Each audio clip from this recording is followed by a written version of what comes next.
Everyone good morning welcome back to my channel. आज का video अपना होने वाला बीएमसी पे। जो बीएमसी का जो इंटरव्यू क्वेश्चन मैं प्रिपेयर कर रहा हूँ, जो पहला वीडियो मैं अपलोड कर चुका हूँ पार्ट 1, और ये है पार्ट 2। ठीक है, तो आई होप आपको पार्ट 1 पसंद आया होगा। और अगर आपको कोई भी क्वेरी हो इंटरव्यू से रिलेटेड या फिर क्वेश्चन से रिलेटेड, तो आप कमेंट कर सकते हैं। मैं हर एक कमेंट का जवाब देता हूँ। ठीक है, तो स्टार्ट करते हैं हम लोग। देखिए, फर्स्ट क्वेश्चन है, कोई भी इंटरव्यूअर अगर आपसे क्वेश्चन पूछे तो सबसे पहले आपको क्वेश्चन समझना चाहिए, कुछ सेकंड रुककर उसका जवाब देना चाहिए। ठीक है, तो फर्स्ट क्वेश्चन ये है कि what are the common defect found in the plastering work, how can they be prevented. Plastering work के टाइम कौन सा ऐसा जो प्रॉब्लम है जिसको हम लोग प्रिवेंट कर सकते हैं और क्या क्या होता है। ठीक है, तो सबसे पहला प्रॉब्लम होता है क्रैक होना। ठीक है, फॉर एग्जाम्पल आपका प्लास्टर हो रहा है, ठीक है, वॉल प्लास्टर हो रहा है, और इसके टाइम कुछ टाइम के बाद, प्लास्टर होने के कुछ टाइम बाद क्रैक आने लगता है। वो किसके वजह से होता है? क्यूरिंग की वजह से होता है, या फिर मटेरियल प्रॉब्लम होता है, क्वालिटी नहीं अच्छी होती है, उसकी वजह से होता है। फ्लैकिंग होता है, फिर उसके बाद देखे होंगे प्लास्टर होने के बाद कुछ टाइम बाद अगर क्यूरिंग अच्छे से नहीं होता है तो सफ़ेद जो होते हैं स्पॉट्स आने लगते हैं, धब्बे जिसे बोलते हैं। ठीक है, इन्फ्लुएंसेस बोलते हैं इंग्लिश में। तो वो आने लगता है। ठीक है, तो इसकी वजह से अब इसको प्रिवेंट कैसे करें? प्रिवेंट करने का सबसे सिंपल तरीका, जैसे मैंने बताया, क्यूरिंग करना चाहिए अच्छे से। ठीक है, वॉल प्लास्टर के बाद, और जो भी आप मटेरियल यूज करें वॉल प्लास्टिक में, अच्छी क्वालिटी का यूज करें। ठीक है, now the second question, what are the different grade of concrete and where they use. ठीक है, तो देखिए, बेसिकली जो कंक्रीट जो स्टार्ट होता है वो स्टार्ट होता है M5 से स्टार्ट होता है, लेकिन आज के डेट में देखा जाए तो M10 से मोस्टली ज़्यादातर प्रोजेक्ट पे यूज होता है, चाहे साइड हो, छोटा साइड हो या बड़ा साइड हो, M10 से स्टार्ट करते हैं।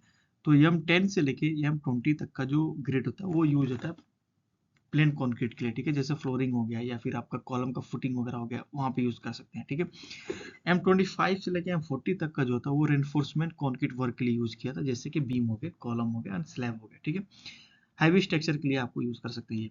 उसके बाद आता है M50 के लिए, और उसके अबव जितने भी आपके ग्रेड आते हैं वो यूज होते हैं बिल्डिंग, हाई राइज बिल्डिंग के लिए या फिर आपके ब्रिज के लिए।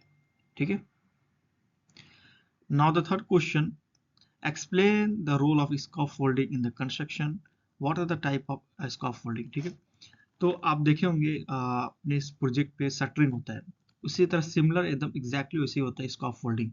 वो बेसिकली हेल्प करता है टेम्परेरी वर्क के लिए, जो वर्कर को सपोर्ट करने के लिए, मटेरियल अप एंड डाउन करने के लिए होता है, और ये बेसिकली सिंगल, डबल और कैंटिलीवर सस्पेंडेड टाइप के होते हैं। ठीक है, now the fourth question is explain the importance of damp proofing in the construction and method to achieve it. तो बेसिकली डैम प्रूफिंग क्या होता है? डैम प्रूफिंग एक मेथड है जो बेसिकली यूज किया था कंस्ट्रक्शन में, जो बिल्डिंग को, किसी भी मॉइस्चर को, बिल्डिंग का वॉल हो गया, फ्लोर हो गया, रूफ्स हो गए, उसको क्या करता है? मॉइस्चर को रोकता है, प्रिवेंट करता है। ठीक है, so that is called dam proofing. Method क्या है? डीपीसी लेयर्स है, मेम्ब्रेन्स है, केमिकल ट्रीटमेंट्स है। ठीक है, now the fifth question is what are the type of load considered in the building design। सबसे important question, one of the most important question ये है, और 99% ये क्वेश्चन पूछा जाता है क्योंकि ये बहुत ही ज़्यादा बेसिक है ये।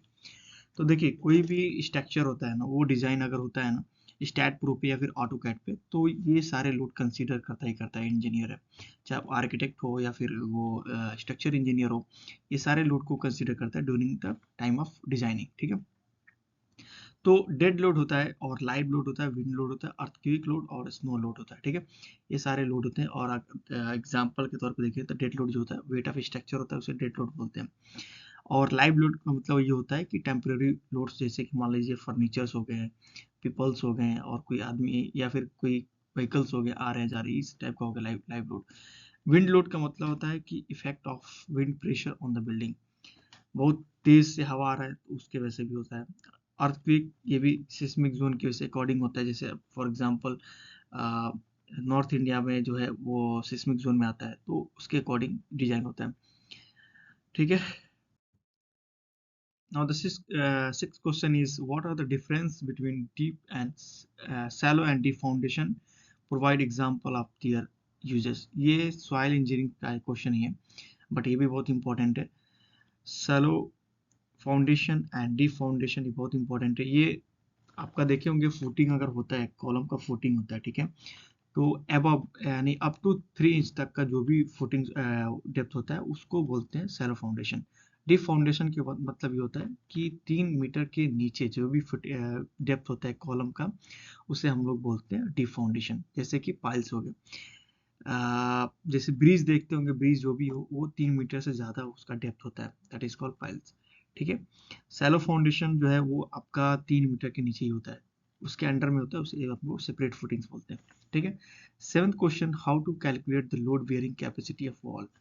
तो ये फॉर्मूला ही बहुत बेसिक क्वेश्चन, ये भी ऑलमोस्ट 99% क्वेश्चन ही आता है। लोड कैपेसिटी कैसे कैलकुलेट करते हैं, तो फॉर्मूला है load capacity equals to area into strength of material. ठीक है, ये फैक्टर कंसीडर करते हैं कोई लोड कैलकुलेट करते हैं। 8 क्वेश्चन है, what is the framework and what are the material use for the framework construction. तो जैसे मैं बताया, स्कैफोल्डिंग और फ्रेमवर्क दोनों सिमिलर है, तो ये भी सेम ऐसे ही है। किसी भी कंक्रीट को शेप में लाने के लिए हम लोग क्या यूज करते हैं, फ्रेमवर्क यूज करते हैं। ठीक है, that is called framework.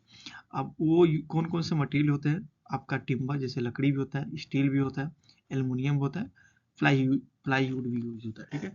Mostly जो है आज के टाइम में ज़्यादातर यूज होता है स्टील, प्लाईवुड।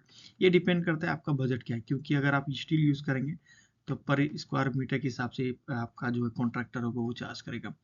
प्लाईवुड यूज करेंगे तो वो भी उसका अलग चार्जेस होता है। ठीक है।